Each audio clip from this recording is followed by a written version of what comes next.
And by that, I'm talking about the fact that we have some severe weather rolling through parts of the area.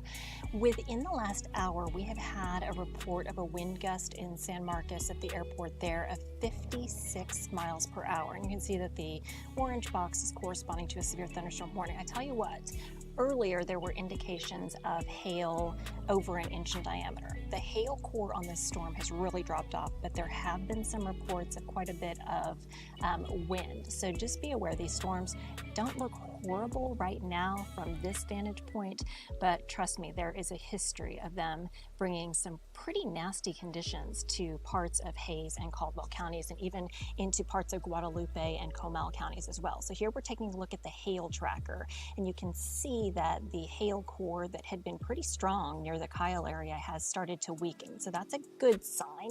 In addition, we've been tracking those strong winds, and look at all the lightning with this as well. Not so much in Caldwell County anymore. It looks like the worst has moved through your area, but those of you in Hays County, we're watching as very heavy and very frequent lightning is creating dangerous conditions. Let me go ahead and query the number of lightning strikes on this thing. And the winds could gust over 50 miles per hour as well. So 356 lightning strikes currently showing up within this area.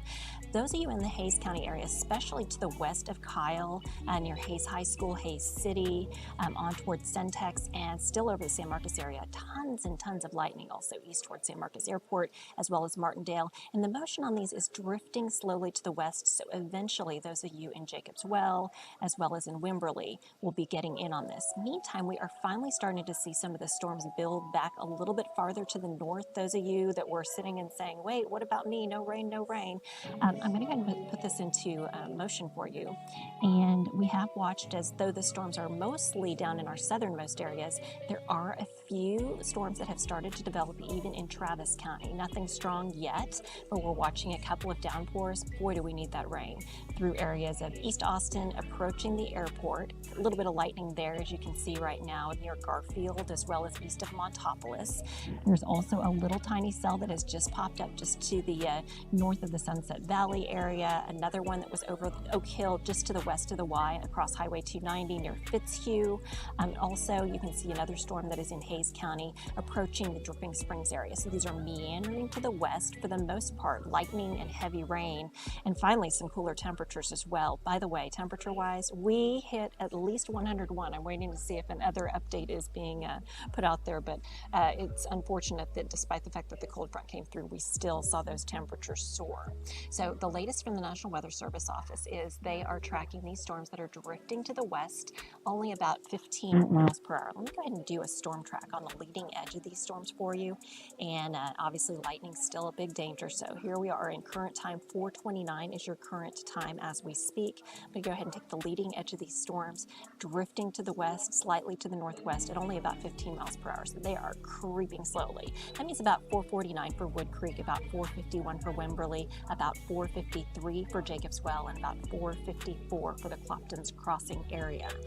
Again, this is the biggest area of concern. There is a small hail core as well. Unlikely that it's severe, but there could be a little bit of small hail, mainly just to the west of Kyle. And we're going to be talking in areas west of I-35 and not too far away from Blanco Vista Elementary School, and also near Alpine Trail, Cypress Road, Oak Grove Road. This is going to be south of 150 and west of I-35. So there is a hail core with that as well. So if you're just joining in right now, this is the biggest area of concern. I also wanted to show you our tower cam, which earlier I had aimed on San Marcos. Let me see if it's still up there at San Marcos. We're showing very heavy sheets of rain pouring across the area. Let's see, the National Weather Service has just put in one more update. They've got a what's called an airport weather warning for the airport, just because of the fact that there's lightning nearby. So that's more of a warning to let the workers know that, hey, they might want to seek shelter. But here's the Honda San Marcos camera, and it looks to me like it's stuck. Does it look that way to you too? Right now it doesn't look like it's in motion, but earlier it was raining pretty heavily, and some of the rainfall estimates, I'm sure, are adding up in a very big way. Let me go ahead and check in on that, in fact. But the overall trend is that we've got some very heavy rain coming down, and the severe thunderstorm warning in effect until 4:45 p.m. Does include much of our southernmost areas into Hays County as well as Caldwell County until 4:45. The Caldwell County part of the storm looks like it is starting to really weaken and diminish in terms of its intensity, but there you have it. So for now, what I'm going to do is I'm going to go ahead and I've got to get my forecast together for 5 o'clock. You've seen the radar, you've seen the rain, you've seen where things are, and we've got cooler temperatures on the way. I know triple digits for one more day was kind of a bummer for everybody. You can also check in on our website, cbsaustin.com/weather. You can also check our interactive radar. 98 degrees the current temperature in Austin, but rain, cooled air is to our south, and there's more likelihood of seeing at least some chance of rain in the days ahead. We're also keeping an eye on the tropics and that system in the Gulf of Mexico with a 20% chance of development, and Bonnie may not be far off from forming